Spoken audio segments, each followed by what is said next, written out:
Why can't we settle down and talk a little bit here? Talk! We've been talking for the last 60 years and you still keep Whiteclay open! 109 years! Whiteclay has stood here to destroy our people! No one has. No more outlaws!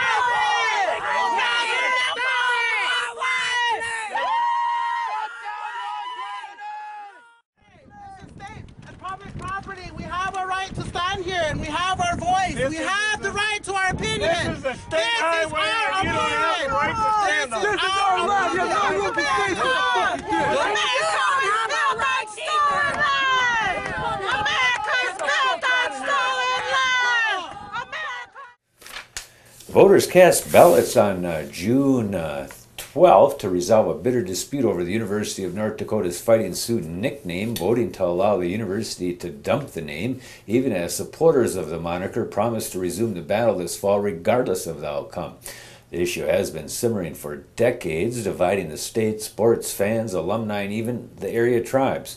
But it boiled over 7 years ago when UND was placed on a list of schools with American Indian nicknames that the NCAA deemed hostile and abusive. Those colleges were told to dump the names or risk sanctions against their athletic teams. Voters in the June 12th North Dakota primary were being asked whether to uphold or reject the legislature's repeal of a state law requiring the school to use the nickname and American Indian head logo. The university first adopted Sioux as its nickname in the 1930s. The fighting portion wasn't added until the 1960s. The NCAA says it will ban any schools with hostile or abusive nicknames or logos from hosting any playoffs.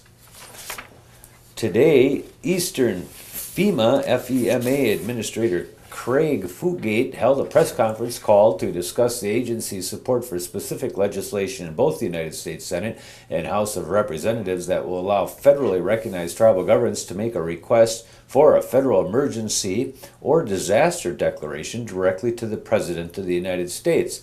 Currently, only states and their governors can make such requests.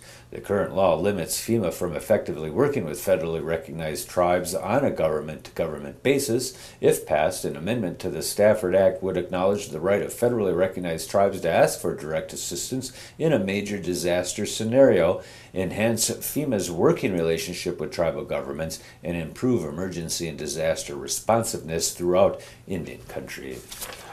Foxwoods Casino Resort has announced the appointment of former Las Vegas marketing executive to develop advertising for Eastern Connecticut Casino. Foxwoods, owned by the Mashantucket Pequot tribe, said on June 12th it has appointed Robert O'Keefe as vice president of the brand and advertising.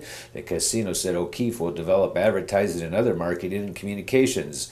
The casino credits O'Keefe for managing marketing departments at Las Vegas resorts and guiding the brand strategy for the Nevada resort city that included the famed What Happens Here, Stays Here advertising campaign.